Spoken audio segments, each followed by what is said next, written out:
Halo, selamat siang. Perkenalkan nama saya Dr. Diana Napitupulu, SH, MH, MKM Master Science. Saat ini kita akan membicarakan tentang pembelajaran selama kita 1 semester di dalam pelajaran hukum agraria. Kita tahu bahwa hukum agraria itu ada yang dalam arti luas, yaitu mencakup bumi, air, segala sesuatu yang ada di dalam bumi, dan juga yang di atas bumi seperti satelit ruang angkasa. Itu adalah agraria dalam arti luas. Dan agraria dalam arti sempit adalah tanah dan apa yang melekat dengan tanah. Kita tahu bahwa dengan adanya terbitnya Undang-Undang Cipta Kerja nomor 11 tahun 2020, ada klaster tentang pertanahan. Kita juga akan pelajari itu di dalam 1 semester ini, ya. Kita sekarang membahas tentang agraria dalam arti sempit yang sudah dibuat di dalam Undang-Undang nomor 5 tahun 60. Dan kita tahu sebelum Undang-Undang nomor 5 tahun 60, hukum pertanahan itu sering disebut pluralis, yaitu dicatatkan ada di dalam HAN-nya, ada hukum kolonialnya, hukum adat, dan bersifat dualistik, yaitu hukum adat, tanah yang menginduk atau menundukkan diri kepada hukum adat, dan BW, ya. Dan dengan terbitnya Undang-Undang nomor 5 tahun 60 terjadi unifikasi, penyatuan hukum, sehingga seluruh peraturan tentang pertanahan agraria itu ada di dalam Undang-Undang Pokok Agraria. Kenapa dibilang pokok? Karena dia mengatur undang-undang agraria dalam arti sempit dan luas, ya. Di dalam 1 semester ini kita akan mempelajari tentang tahapan setiap periode dalam pemberlakuan undang-undang pemberlakuan agraria, baik itu di zaman kolonial, setelah merdeka sampai tahun 60, dan setelah tahun 60 sampai terbitnya hak tanggungan dan dari fidusia juga, dan setelah itu sesudah Cipta Kerja. Kita juga tahu bahwa di dalam undang-undang agraria itu ada azas-azas. Kita sering sebut azas-azas di dalam undang-undang pokok agraria. Yang pertama adalah hak bangsa Indonesia. Hak bangsa Indonesia itu kita mengenal bahwa seluruh wilayah NKRI milik bangsa Indonesia, ya. Jadi siapapun bangsa Indonesia, kalau dia cakap hukum, dia bisa memohonkan hak kepada negara. Dan bangsa Indonesia itu memberi kuasa kepada negara. Ada hak menguasai negara. Dan hak menguasai negara di dalam UU PA tahun 60 itu berbeda dengan zaman kolonial. Kalau di zaman kolonial itu domain verklaring, penguasa adalah pemilik tanah, yang lainnya adalah ngontrak, yang lainnya itu sewa atau bekerja sama. Tetapi hak menguasai di dalam UU PA adalah negara sebagai pengatur. Di dalam hak menguasai negara ini juga diatur tentang tanah negara. Tanah negara ini juga ada yang diatur oleh BPN, ada yang diatur oleh Kementerian Lingkungan Hidup dan Kehutanan, ya. Yang diatur oleh Kementerian Kehutanan itu tidak kita bisa mohonkan sebagai subjek hukum karena harus alih fungsi, dan ada aturan tersendiri untuk alih fungsi, ya. Dan juga ada tanah yang dikuasai instansi negara, misalnya instansi Kementerian Pendidikan, Kementerian Kesehatan, dan sebagainya, ya. Dan juga hak mengatur negara ini, hak menguasai negara juga mengatur tentang hak ulayat, ya. Hak ulayat itu ada di pasal 3 UU PA selama masih ada, tidak bertentangan dengan peraturan perundang-undangan yang di atasnya, dan tidak melanggar kepentingan umum. Jadi kalau hak ulayat itu sudah dibebaskan, bukan disewa, ya, dibebaskan, dia tidak bisa ditimbulkan kembali, ya. Hak ulayat itu milik komunitas, ya. Setelah itu ada hak pengelolaan. Hak pengelolaan juga ada dimasuk di dalam hak menguasai negara, ya, bahwa pemegang HPL itu menerima sebagian wewenang negara. Dan pemegang HPL itu biasanya adalah instansi pemerintah, bisa Pemda atau BUMN, ya. Sudah 4 asas, ya, hak bangsa Indonesia, hak menguasai negara, hak ulayat. Dan azas keempat, bahwa hukum agraria itu berasal dari hukum adat, ya. Cirinya ya, yaitu bahwa ada pemisahan secara horizontal dari tanah dan apa yang melekat di atas tanah. Yang melekat di atas tanah itu bisa tumbuhan, bisa bangunan. Ya, yang memiliki tanah belum tentu memiliki apa yang melekat di atas tanah. Seperti tumbuhan, bisa tanah itu disewakan kepada orang lain untuk menjadi kebun karet dan sebagainya. Dan juga di dalam jual beli, benar-benar diadopsi dari hukum adat, yaitu terang dan tunai. Terang pada saat jual beli itu dilakukan tidak diam-diam, dilakukan di hadapan pejabat. Ya, saat itu sebelum UPA itu di hadapan lurah atau tua-tua adat dan saksi-saksi. Ya, dan juga sekarang di hadapan PPAT, pejabat pembuat akta tanah. Dan juga tunai, pada saat terjadi jual beli sudah terjadi peralihan hak. Masalah kurang bayar tidak bisa membatalkan jual beli. Ya, itu adalah urusan perdata, tidak bisa membatalkan jual beli yang terjadi. Dan juga bahwa tanah mengandung unsur religius. Ya, jadi itu adalah apa yang ada di hukum adat yang diadopsi di dalam UU-PA tentang pertanahan. Setelah itu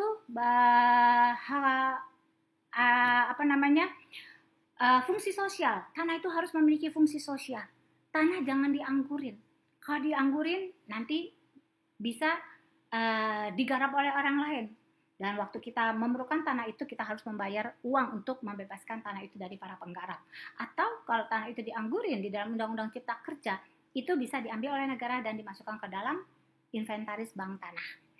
Dan juga azas land reform, ya, bahwa ada pembatasan kepemilikan tanah. Ya, jadi kalau umpamanya dia tidak memiliki KTP di dalam provinsi tertentu, dia dibatasi hanya 2 hektar. Ya, dan itu juga ada tentang redistribusi tanah. Jadi tanah bisa diredistribusikan kepada masyarakat untuk memohonkan hak, dan diprioritaskan adalah orang yang menguasai tanah itu secara fisik. Dia bisa melakukan permohonan hak melalui proses pendaftaran tanah pertama kali.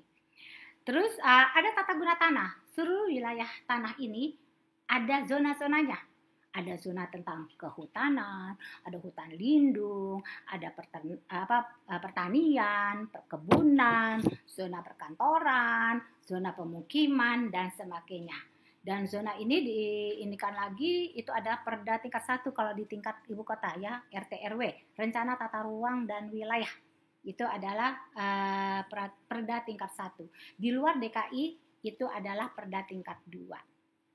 Dan setelah itu azas kepentingan umum, bahwa jika negara memerlukan tanah untuk kepentingan umum seperti jalan, rumah sakit, dan sebagainya, sekolah, negara juga, dan tanah itu kebetulan sudah dihaki oleh subjek hukum, yaitu bisa WNI atau Badan Hukum Indonesia, negara bisa melakukan pengadaan tanah melalui proses pembebasan tanah. Ya, pasti ada pembayaran sesuai dengan anggaran negara dan juga negosiasi saat itu untuk membayar kepada orang yang memiliki tanah itu, sehingga tanah itu bisa digunakan untuk kepentingan umum.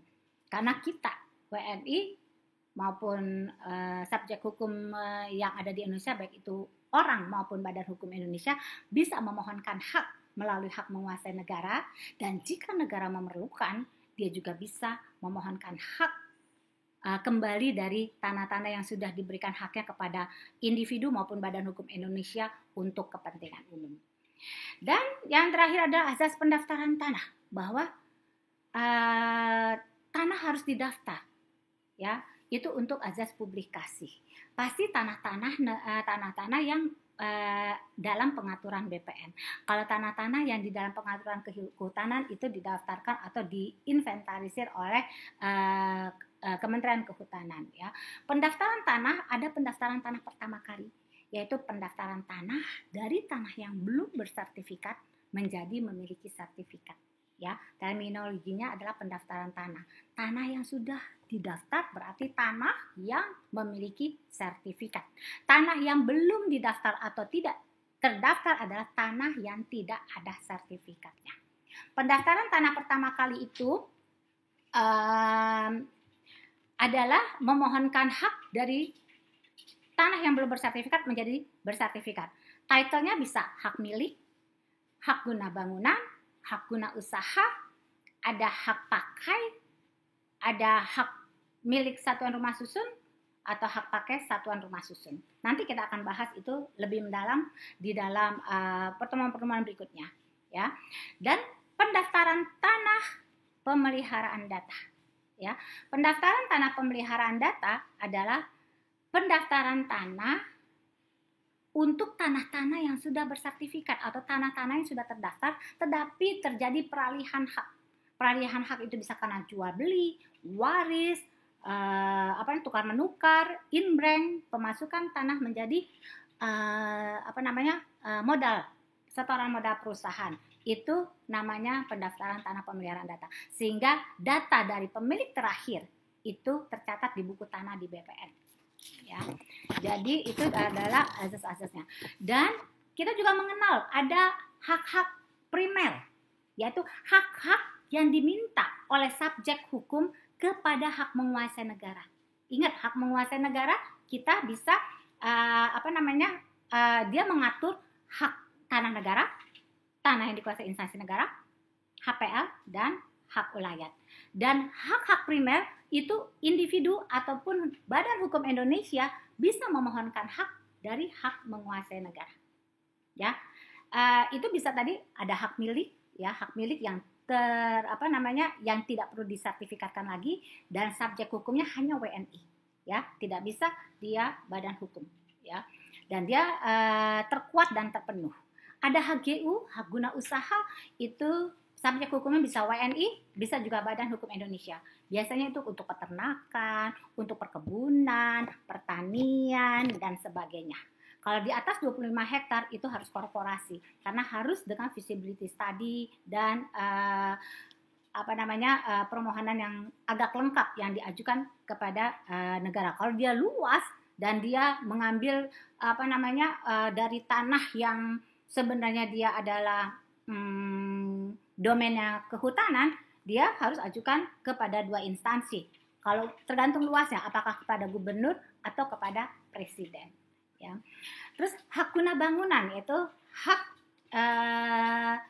hak yang juga dimiliki oleh WNI dan juga Badan Hukum Indonesia. Biasanya ada bangunan, ya. Dan juga hak pakai. Hak pakai itu bisa WNI, bisa Badan Hukum, bisa juga WNA atau Badan Hukum Asing, ya. Nah, itu adalah hak-hak primer. HPL juga, ya. Tapi kalau HPL itu dipegang oleh instansi pemerintah. HPL tidak bisa dijaminkan. Semua hak-hak primer kecuali HPL bisa dijaminkan, bisa diwariskan, bisa dialihkan dalam bentuk apapun, apakah itu jual beli, hibah, tukar menukar, inbrank. Tetapi HPL tidak. HPL itu melekat kepada pemegangnya. Pemegangnya harus instansi pemerintah atau BUMN. Ya, dan dia bukan menjadi objek yang bisa dibebankan utang. Nah, itu adalah hak-hak primer yang diminta langsung kepada hak menguasai negara. Kalau hak-hak sekunder adalah hak-hak yang diminta dari pemilik hak-hak primer. Ya, itu bisa hak sewa. Itu adalah hak kebendaan, dia memiliki benda itu selama masa sewa. Bisa juga hak tanggungan, ya. Hak-hak primer itu bisa hak milik, HGU, hak HGB atau hak pakai itu dibebankan suatu hutang, beralih hak miliknya kepada kreditur selama hutang itu selama hutang itu eksis, ya. Jadi itu dibilang hak-hak sementara atau hak-hak sekunder. Kalau hak-hak tetap itu hak-hak primer, ya. Dan juga ada hak gadai, ya. Tanah itu digadaikan kepada pihak kreditur dan selama masa gadai itu, selama utangnya belum dibayar, tanah itu dikuasai oleh kreditur, ya. Atau hak bagi hasil, dia buat suatu perjanjian, membuat pertanian atau bangunan, dan dia bilang bahwa 60 pemilik tanah, 40 itu penggarap atau yang melakukan usaha perkebunan dan sebagainya. Itu adalah hak bagi hasil. Hak menumpang, ya, itu juga hak-hak sekunder. Hak-hak yang bisa diberikan kepada orang lain dan yang memberikan itu harus memiliki hak tetap, hak primer. Apakah itu hak milik, HGU, HGB, hak pakai, dan sebagainya. Dan juga ada hak guna bangunan di atas hak milik. Ya, pemilik hak milik itu harus diberikan kepada hak milik. HGB dan HGU nggak bisa memberikan HGB di atas HGB dan HGU. Karena kalau hak milik itu tidak perlu diperpanjang, dia terkuat dan terpenuh. Pemilik hak milik itu bisa membuat suatu perjanjian kerjasama dengan seseorang atau dengan korporasi, dan di dalam perjanjian itu ada klausul bahwa pihak yang bekerjasama dengan dia, pihak keduanya misalnya, itu diberi izin untuk menerbitkan HGB di atas hak milik. HGB di atas hak milik itu nggak bisa diperpanjang kecuali perjanjian itu diperpanjang atas persetujuan pemilik tanah. HGB ini juga bisa diwariskan selama masih ada jangka waktunya. Bisa dibebankan utang, dibebankan hak tanggungan selama kreditur itu mau. Ya, biasanya tuh umpamanya kayak perjanjian build, operate, and transfer. Di dalam perjanjian itu dia membangun suatu bangunan di sebuah tanah hak milik, dan dia bangun nanti dikembalikan pada saat jangka waktu dengan bangunannya. Biasanya para pembisnis itu melakukannya dia dengan bantuan bank. Makanya dia perlu ada suatu klausul bisa menerbitkan HGB di atas hak milik berdasarkan surat perjanjian kerjasama itu. Ya, dan dia bangun berdasarkan uang bank, nanti dia kembalikan. Dia operate dan dia kembalikan pada saat jatuh tempo. Ya, itu adalah hak-hak primer dan hak-hak sekunder. Hak-hak primer, hak-hak yang kita minta, apakah itu subjek hukumnya WNI atau badan hukum kepada hak menguasai negara. Kalau hak-hak sekunder, hak-hak yang kita dapatkan dari pemilik hak-hak primer atau hak-hak tetap. Ya, ada juga hak-hak yang ditetapkan undang-undang, yaitu hak milik atau hak pakai atas satuan rumah susun. Itu berdasarkan Undang-Undang Nomor 20 tahun 2011, ya, bahwa strata title itu biasanya dibangun di dalam suatu pemilik yang punya HGB, dan dibuat pertelaannya segala macam. Akhirnya kita bisa memohonkan hak kepada BPN pasti, tetapi dengan persetujuan dari pemilik tanah. Biasanya korporasi itu memiliki HGB. Tanah yang dibangun apartemen itu adalah tanah HGB. Hak milik atas satuan rumah susun atau hak pakai untuk satuan rumah susun itu untuk orang asing itu adalah tanah bersama, terus habis itu benda bersama, dan juga semuanya itu secara bersama. Yang milik pribadi hanya per unitnya itu. Dia punya satu unit 30 meter, dia unitnya itu. Tetapi yang lainnya adalah bersama. Ya.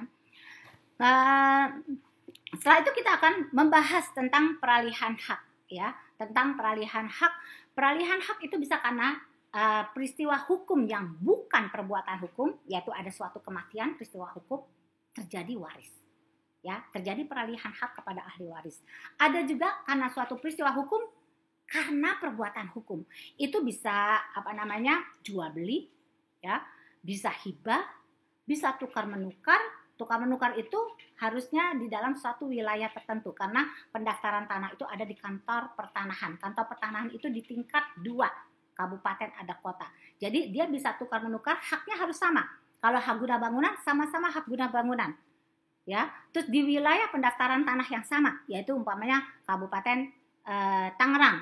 Dia hanya jangan satu di Kabupaten Tangerang, satu di Merauke. Itu nggak bisa, karena kantor pendaftaran tanahnya nggak. Itu bisa terjadi dengan yang pemilik tanah di Kabupaten Tangerang menjual kepada pemilik ini yang di Papua, dan yang di Papua itu membeli tanah. Jadi 2 transaksi. Tukar menukar itu sebenarnya 2 transaksi. Yang satu menjual, yang ini membeli. Dan yang membeli ini juga membeli tanah yang dijual. Tapi karena satu wilayah pendaftaran tanah dan jenis tanahnya sama, bisa dibuat dalam satu akte perbuatan hukum. Tetapi pajaknya tetap 2 kali. Karena itu sebenarnya 2 transaksi. Transaksi jual beli. Yang satu jual, dia beli. Yang beli ini juga ngejual, dibeli yang ini. Dibuat di dalam satu peristiwa hukum, satu perbuatan hukum. Tetapi pajak-pajaknya, jadi ada 2 kali PPH, ada 2 kali BPHTB. PPH untuk penjual dibayar kepada negara tingkat pusat. Kalau BPHTB pembeli, ya, dia dibayar oleh pembeli masuk kepada PAD-nya tingkat 2 ya. Terus abis itu ada pembagian hak bersama. Misalnya seorang berkongsi A dan B, berkongsi dia membeli satu kawasan tanah bersama, pecah kongsi, dibagi. Yang sebelah utara siapa, yang selatan siapa, itu pembagian hak bersama. Atau tanah sama-sama tadinya milik suami istri, karena harta gono gini dibagi. Jadi satu milik suami, satu milik istri, dibagi 2 tanahnya itu. Ya, itu akta tersendiri. Dan pejabatnya adalah PPAT. Ya, PPAT. Kalau PPAT adalah biasa notaris. Ya, kalau PAT sementara itu biasanya camat. Ya, biasanya banyak di daerah kabupaten. Kalau PPAT khusus itu biasanya pejabat BPN ya, atau pejabat yang diangkat oleh BPN untuk suatu proses pengadaan tanah. Itu biasanya ad hoc, satu proyek pengadaan tanah, pembebasan tanah, dia baru PPAT untuk peralihan hak. Ya, tetap dibuat PPAT. Ingat, jual beli itu dari mengadopsi langsung dari hukum adat ya, di hadapan pejabat dan saksi. Kalau kita ngomong saksi, saksi pasti lebih dari 1 orang. Tidak ada hubungan darah sampai garis berapapun, dan tidak ada hubungan semenda sampai derajat ketiga. Kalau tidak memenuhi unsur itu, dia nggak bisa menjadi saksi yang bisa kita ini kan kalau umpamanya ada kasus di pengadilan. Ya. Oke, kita masuk ke dalam pendaftaran tanah. Ya. Di dalam pendaftaran tanah, tadi saya sudah bilang bahwa pendaftaran tanah itu ada 2 macam. Pendaftaran tanah pertama kali, mendaftarkan tanah yang tadinya belum bersertifikat menjadi sertifikat. Ingat terminologinya adalah pendaftaran tanah. Tanah yang terdaftar dan belum terdaftar. Yang terdaftar itu sudah bersertifikat, belum terdaftar atau tidak terdaftar itu tidak atau belum bersertifikat ya. Nah, pendaftaran tanah kita itu bersifat dan pendaftaran tanah pemeliharaan data. Pendaftaran tanah karena ada peralihan hak yang seperti tadi saya sebut ya. Dan pendaftaran tanah peralihan hak ya, yaitu pendaftaran tanah karena pendaftaran tanah pemeliharaan data, pendaftaran tanah karena peralihan hak ya.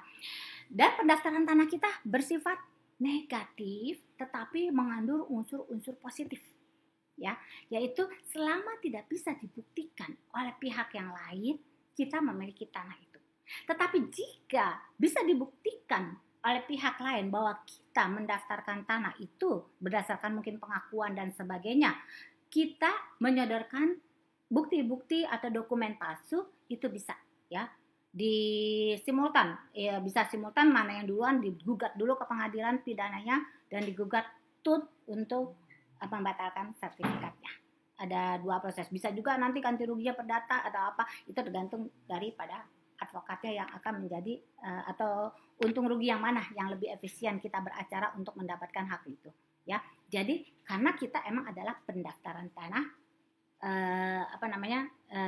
negatif yang mengandung unsur-unsur positif. Walaupun ada lembaga verialing bahwa daluarsa itu 5 tahun, tetapi di dalam praktek itu banyak lebih dari 5 tahun pun itu masih bisa digugat. Dan ada lembaga daluarsa ya di buku 4 KUH Perdata ya, untuk tanah-tanah yang tidak bertitle itu 20 tahun, yang bertitle itu 30 tahun. Jadi itu emang ada, kalau kita nunggu sampai itu ya bisa, karena ingat pendaftaran tanah pertama kali itu siapapun bisa mohonkan hak atas sebuah tanah, tetapi diprioritaskan orang yang menguasai tanah itu secara fisik ya. Setelah itu kita akan belajar tentang tanah-tanah yang bisa dibebankan hutang ya. Ya, kita ingat dulu kalau sebelum undang-undang hak tanggungan itu lahir bahwa tanah-tanah dibebankan hutang kalau tanah-tanah yang sudah terdaftar atau tanah-tanah bersertifikat itu dengan hipotek ya. Terus tanah-tanah yang belum bersertifikat tetapi bisa disertifikatkan seperti hak milik adat itu dengan kredit verbal.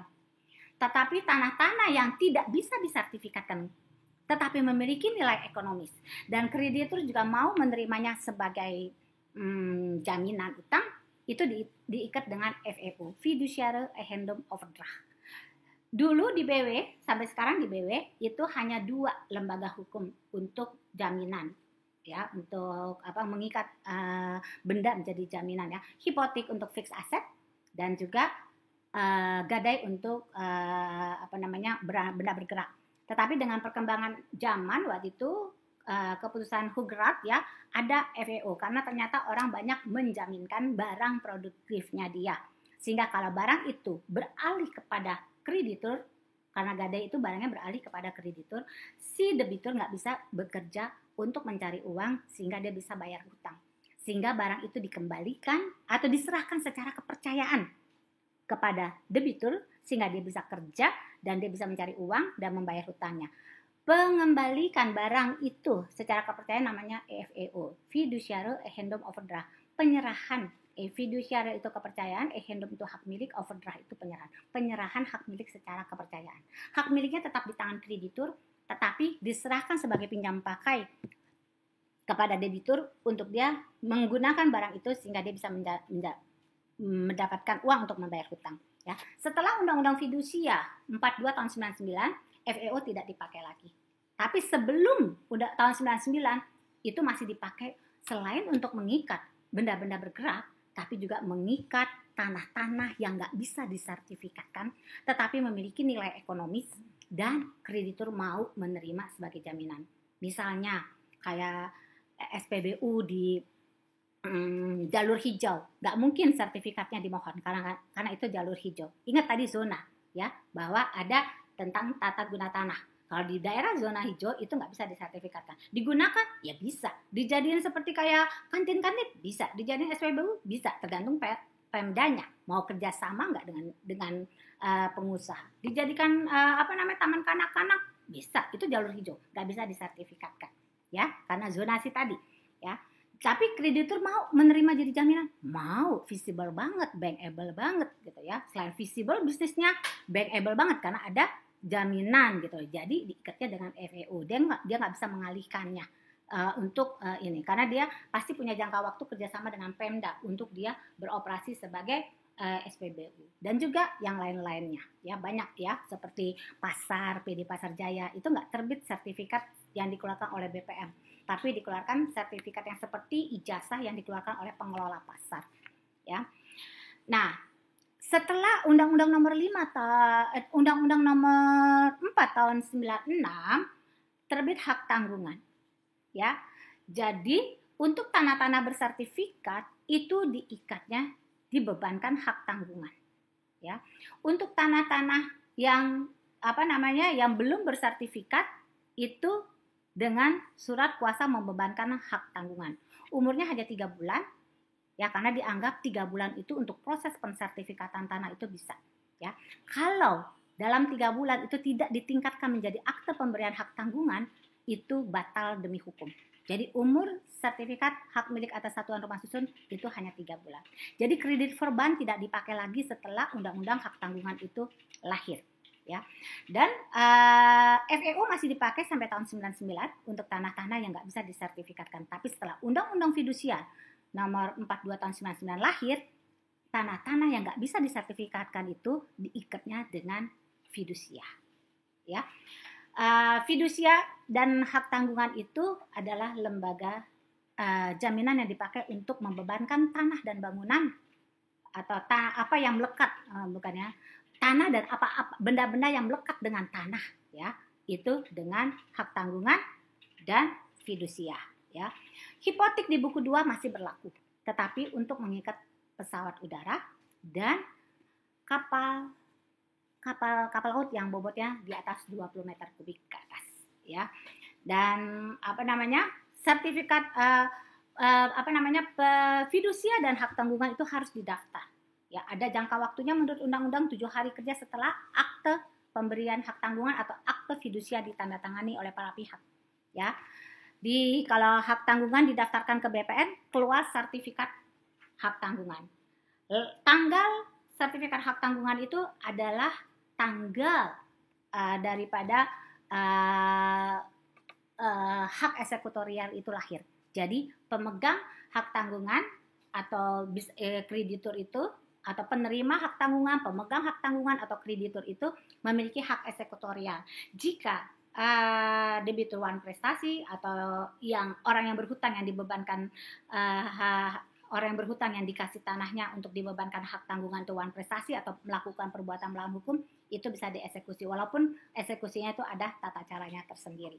Juga hak fidusia itu didaftarkan ke Kementerian Hukum, kanwilnya ya. Jadi tergantung dia kanwil. Kalau kanwil itu tingkat provinsi, keluar sertifikat fidusia.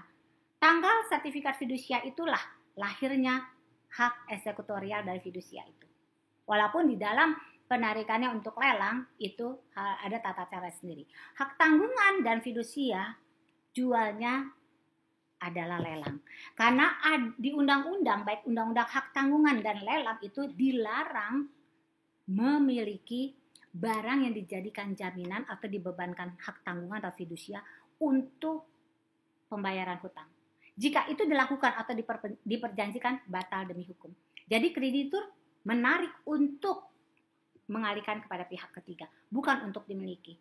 Karena untuk ini diatur di undang-undang untuk menghindari para ijon. Ya, sebenarnya dia ingin memiliki tanah itu atau mobil itu, dikasih uang pinjaman, ya supaya dia bisa mengambil murah. Nggak bisa, itu nggak bisa. Ya, oke.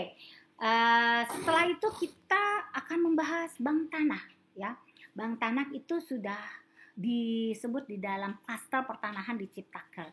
Ya, PP-nya belum keluar, tapi kita akan bahas. Ya, bank tanah itu sebenarnya untuk supaya waktu negara melakukan pengadaan tanah untuk kepentingan umum tidak seperti sekarang kesulitan dalam pembebasan, ya, karena banyak sekali kasus-kasus pembangunan yang terhenti karena ada satu orang atau satu keluarga yang nggak mau dibebaskan tanahnya, walaupun dia sudah mengikutinya, umpamanya panitia pembebasannya sudah kasih penitipan pembayaran lewat konsignasi di pengadilan negeri, tetapi itu bisa memutus, sehingga waktu itu biaya tinggi karena bunga bank tetap jalan dan juga vendor-vendor itu mempengaruhi banyak perkara, sehingga proyek itu akan makin mahal, sehingga bank tanah itu dilihat diperlukan untuk pembangunan percepatan pembangunan.